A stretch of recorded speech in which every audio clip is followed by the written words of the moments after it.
The Story of a Midsummer Night's Dream.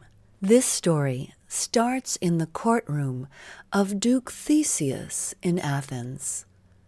Aegeus is having trouble with his daughter, so he brings her to the Duke seeking help. Aegeus's daughter Hermia does not want to marry Demetrius, the man to whom her father has promised her in marriage. "But Hermia, why do you not wish to marry Demetrius?" the Duke asked. "I'm in love with Lysander the poet, and cannot imagine my life with any other man," Hermia replied. But the law back then said that fathers were allowed to make their daughters marry anyone they wanted them to, so the only other choice for Hermia would be to become a nun and marry no man at all. Since the Duke gave Hermia little choice, that night she decided to run away from Athens with Lysander. They ran and ran deep into the woods, making promises of eternal love to each other. While they are in the woods, they hear someone approaching. Could it be someone who's come to arrest them, they think? But no, it is only Hermia's best friend, Helena. Helena is sad because she loves Demetrius, and he is in love with Hermia. Hermia wishes Demetrius would love Helena in return. Then Hermia could marry Lysander, and all their problems would be solved. The fairies that live in the woods are also having problems. Oberon, the king of the fairies, is angry at his queen, Titania. She is taking care of a little human boy, and Oberon wants to take the boy to be his helper. Titania won't let him, so Oberon decides to play a trick on her. He asks his assistant Puck to find a magical flower whose juices are supposed to make a person fall in love with the first thing they see. "Use the flower on Titania, Puck," Oberon says. "That way she will totally forget about that little boy." As the night begins to fall, the lovers from Athens are lost in the woods. Lysander and Hermia are still trying to run away while Demetrius chases them, and Helena follows, begging Demetrius to love her in return. Demetrius is mean to Helena and says, "Helena, I will never love you. Forget about me." Helena is terribly sad and starts to cry. What Helena doesn't know is that the magical Puck is watching, and feeling sorry for her, decides to help her later. In the meanwhile, in another part of the woods, a group of laborers is practicing a play to perform for Duke Theseus on his wedding day.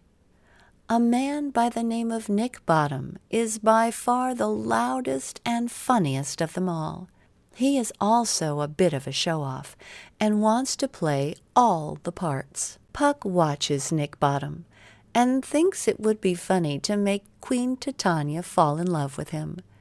Because Puck loves funny things, he decides to cast a spell and turns Nick Bottom's head into a donkey's head. When his friends see him with a donkey head, they are scared and run away screaming, leaving poor Nick Bottom alone in the woods. Nearby, at that very moment, Titania, the queen of the fairies, is just waking up from the noise being made, so Puck quickly drops the magic juices into her eyes. When she fully awakes, she sees Nick Bottom, donkey head and all, and instantly falls in love with him. The two decide to take a nap in the woods together, while Puck, on his way back to King Oberon, finds Lysander and Hermia asleep. Puck is confused and thinks that Lysander is the man who needs the love drops. So Puck puts the love drops in Lysander's eyes just as Helena is coming toward them into the clearing. Now Lysander is in love with Helena. Helena is very confused, and Hermia is very mad. She thinks her best friend has stolen her boyfriend. Puck doesn't know what to do, so trying to fix the situation, he finds Demetrius and puts some love drops in his eyes too. So now Demetrius loves Helena as well. Helena is angry. She thinks the men are teasing her, while Hermia tries to fight Helena for stealing Lysander, and Oberon is mad at Puck for making so many mistakes. "You'll have to stay up all night and fix this mess," Oberon says to Puck. And so he does. When the lovers wake up in the morning, Lysander loves Hermia, and Demetrius loves Helena. The lovers think that all the events that have happened must have been nothing more than a dream.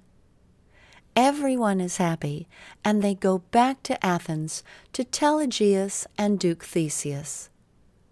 The Duke is delighted to see that everything has been settled, and decides to make a group wedding. In the meanwhile, Oberon reverses the spells on both Titania and Nick Bottom, who decides that he too must have been dreaming this whole time.